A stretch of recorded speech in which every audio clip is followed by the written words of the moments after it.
Finally, the Lose Your Belly diet. So there has been a lot of preamble thus far, but it's important that you understand the logic behind the Lose Your Belly diet so that you can understand why it is working so well. Remember, our objective is still to eat fewer calories than we burn, but along the way we want to take into account the role of hormones and meal timing, and we want to actually enjoy eating in a way that is practical. The simple way to lose weight. If you were to boil weight loss down to its simplest possible parts, then the main take-home point would still be to eat less, and to specifically eat less of the bad stuff. What counts as bad stuff? Simple carbs, which just so happens to be most of the empty calories as well. In other words, if you eliminated processed foods like sausage rolls and pork scratchings, along with all the sweets and treats like crisps, chips, chocolate, cake, and candy, then you would be able to enjoy a diet with far fewer calories immediately, and you would at the same time not be losing anything important from your food intake. This is not rocket science, it's pretty straightforward. While you're at it, make sure you get rid of any excess of sauces. So that means squirting large amounts of mayonnaise onto your food, and certainly sugary drinks. Did you know that a glass of Coke has as much sugar as eating 2 Cadbury's cream eggs? So remove the bad stuff, and where possible, just replace it with a vegetable like a carrot or fruit like a banana. In fact, make a conscious effort to make sure that you are getting more nutrients. That guideline about fruits and vegetables, follow it. This doesn't have to be complicated or a slow process. It can be as simple as ordering a smoothie from Starbucks in the morning instead of a cappuccino, which is also filled with sugar, FYI. Even if it just means taking a vitamin tablet, this is one of the most important points I want to ram home. Once you start getting more nutrients in your diet, you will start to feel more energetic, more lively, and much more positive. We're in a vicious cycle right now, where stress and a modern diet has made it increasingly difficult to get out of a rut and take back control. You can't force your way out of this kind of lifestyle with sheer force. You need a quick and easy win. Getting more nutrients is that win. Trust me, you start getting more vitamin C in your diet and you'll regain that spring in your step that will then help to motivate you toward all the other things you need to do. Simple tracking. This has immediately improved your health so that you feel more energetic and will be consuming fewer calories. But if you're in the process of swapping out unhealthy foods for healthy ones, it's still possible that you might be consuming too many calories. Just because something is healthy, that doesn't mean it can't also be calorific. And just because something is healthy, that doesn't mean it can't make you fat. The perfect example is the avocado. This is absolutely packed with goodness and is a great healthy fat that will slowly release sugar throughout the day.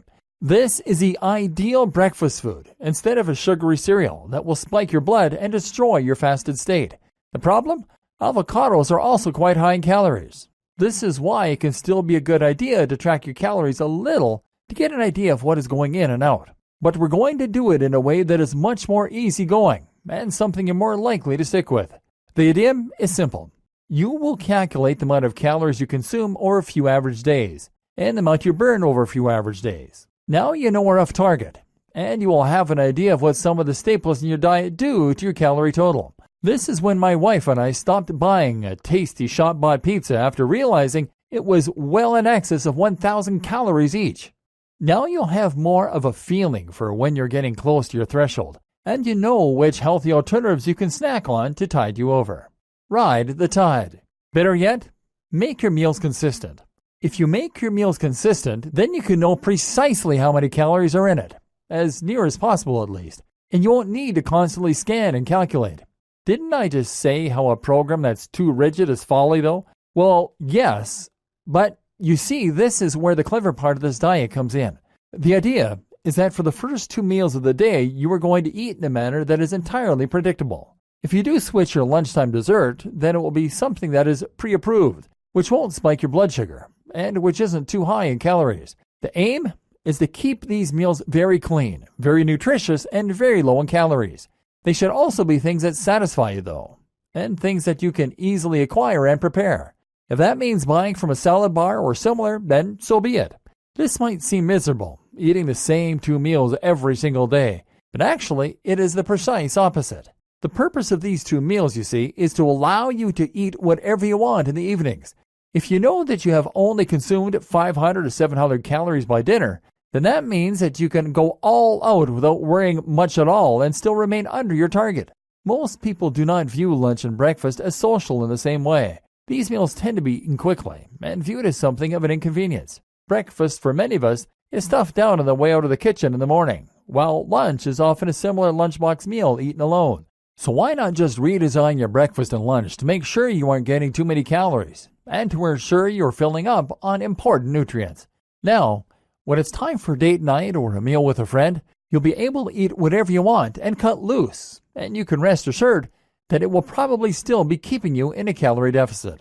There are also good biological reasons to stick to this diet and to keep it orderly like this. Remember, first thing in the morning you are fasted. Thus, the last thing you want to do is to spike your blood with a massive dose of sugar. Instead, if you make your first meal a complex carbohydrate or healthy fat, then you're slowly providing enough energy to keep moving, but without triggering it being stored as fat. The same goes for lunch, and by avoiding a massive intake of sugary food, you'll also help to avoid creating that 4 p.m. slump that normally causes us to crash and become less productive after we've eaten. You're staying catabolic, and you're staying focused at the point in the day when you're focused and driven anyway. And then, at the point when you're getting home feeling shattered and just wanting to chill out with good food, you can. Now, some health experts will recommend that you fast the other way around and avoid eating a large meal before bed, which can have negative impacts on your sleep. Actually, though, as long as you leave enough time before bed after your last meal, this shouldn't be an issue.